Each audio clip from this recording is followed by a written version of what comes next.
Welcome back to Pizza with Writers. I'm joined by my longtime friend Marc Guggenheim. And 2 breaks ago, I teased people with the answer that you would provide us, which is about, do you yearn to write a show where a woman pees on a stick and we read all of that information on her face? Or are you satisfied creatively writing the show where the woman pees on the stick and then the lady comes out and says, hey, you just peed on a stick, and are having a mutant baby and bringing it into the world so that there's no subtext? Well, I will say the woman who pees on a stick, I pitched that show and it just never sold. And, I had my day in court and, it just didn't happen. I'll tell you, I'm not saying that the difference between cable and network is that you're not allowed to write the episode where the woman pees on a stick and you get everything on her face. I'm saying the difference between cable and network is, in network, you get the note of, well, why can't she bring out her best friend to have the conversation?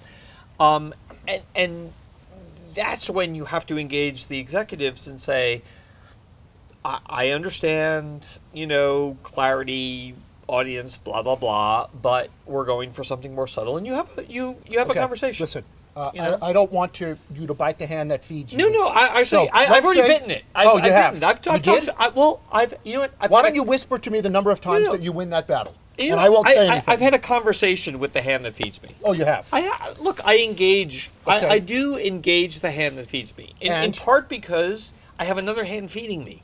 It's called feature films. So the hand that feeds me of television is not how I pay is not the only way I can pay my mortgage. Right. So that allows me to have a conversation with them, and we have a conversation and we talk and we find the right balance. Okay, so the right level. All right, I'm not going to press you. No, for true. More I'm being totally honest. No, I'm not going to press you because that's I would say a reasonable answer. But do you think that there is are we oversaturated in the market with your, I don't mean your, as in you, no. your. It's not mine. No, that's what I mean. I'm saying, but with the fantastical, with the mythological, with the with the big sort of fantasy kind of superhero things. Is there too much of it? Is the right amount of it, or I don't know. I think it's just one guy's opinion, and I'd be interested in yours. I think, first of all, I don't think we're oversaturated, and the reason I say that is, it's all working. There's no audience rejection of it. I'm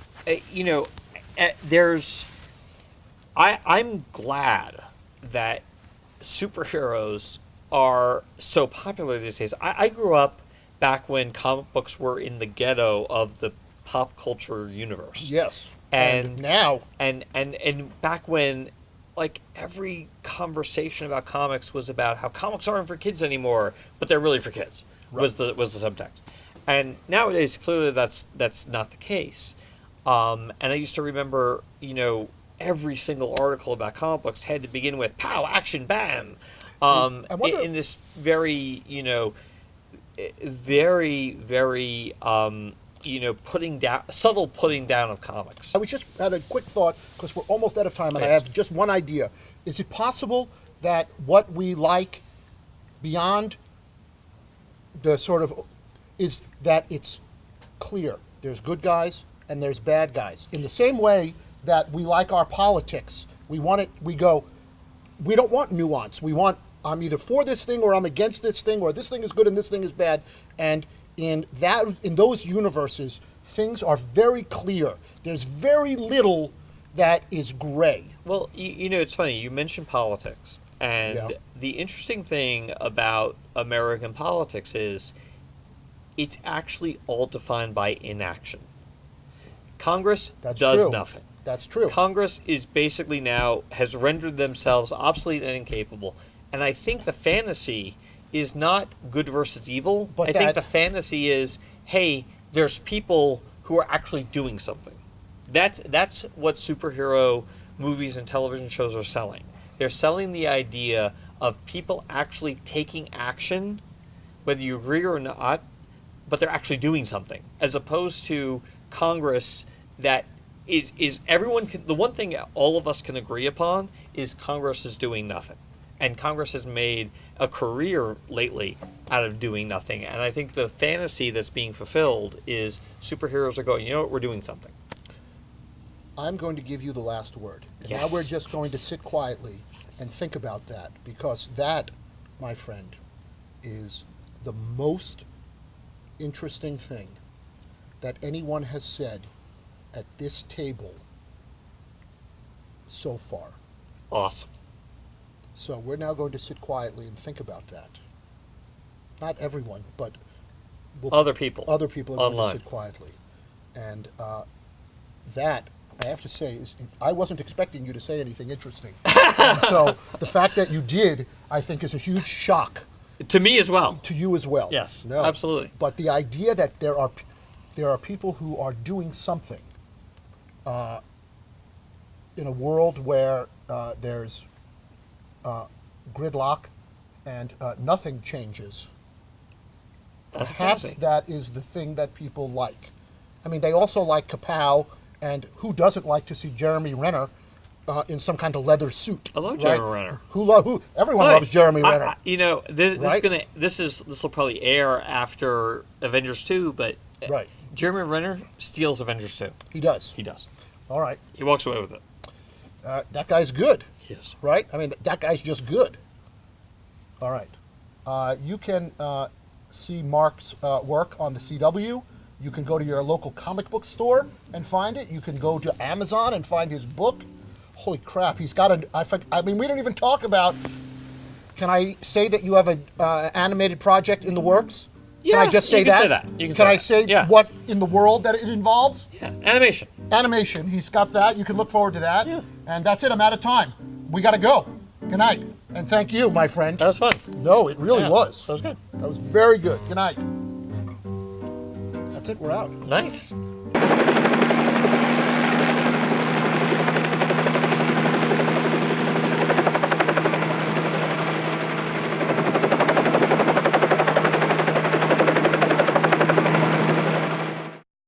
So I thought that one of the things that I might try with you here today is explain to you what it is that I like about movies and things that take place in the real world. Okay. Is that I'm interested in how things work, and I think that the science fiction doesn't really, for me, explain a lot about the world. And so I thought I might show you what happens. So what I have here is a bottle of Coke, and a problem that people have. I feel like I should tell people this show is not sponsored by Coca-Cola. No, This not feels at all. this feels like blatant product placement. No, well, here's the thing. But it's the not. show is That's the beauty part 100% of it. independent, I know. and I've just chosen the things that I like. I know, it's great. Right. It's wonderful. Thank you. So one of the problems that happens Coca-Cola really appreciates the free endorsement Yeah, that they're well- getting right now. doesn't matter. It's okay. It's okay. Right. So look, one of the problems that people have when they pour a soda into their glass is that all the fizz, that they lose all the carbonation. And so you can see here what I have is some ice that was just right out of my freezer. And look what happens when I pour it, right? Look, it all foams up, right? And I lose all of that carbonation. Yes. Right? Now. Yes. Yes. So let me show you now something else. I'm enjoying this. Okay? I feel like there's a public service being There is. conducted here. Yeah, That's absolutely. exactly right. So what I have here in my hand is the same ice that I had in this glass, only this ice is what I think of as slick ice, right? It is, I ran it under cold water for just a moment, Really? swirled it around. Yeah. This Okay. is, this is really interesting. I'm Okay. very curious So about this. now, when I pour the ice, when I pour the soda in, we're going to hopefully see slightly less, only in this case, we do not. And I'm going to explain to you why. Okay. Okay, I'm there's a ready. lot of things going on. Yes. First, this Coca-Cola is warm, Okay. okay? Warm soda is terrible at containing, being saturated with carbon dioxide. Yes. Okay, so now, this ice, we'll call the rough ice. When you pour the soda over this ice, it creates what are called nucleation sites. Okay, and that nucleation sites, these rough little bumps It's like a rock. on the ice, allow the bubbles of carbon dioxide to escape from this solution over here in the soda, right? And so we know at the beginning that warm soda is not going to be a good container for the carbon dioxide bubbles. Okay? Now, the slick ice is going to have many fewer nucleation sites because the glass, it's all smoother, right? Okay, so that's the first part of the experiment, right? Now,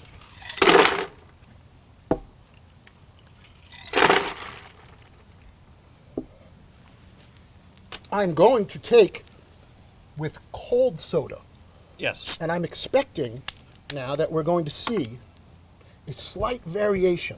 Right, first let me show you what happens if you pour it gently, right? It is possible to get the soda out of the glass by being gentle. And in which case now we've lost very little carbonation because it did not slam into the bottom of the glass, right? Yes. For example, look, without ice, here's the warm soda again, right? Oh yeah. Right? You see that? You've lost all of the carbonation. So it's possible. Now, watch with the slick ice and the cold soda.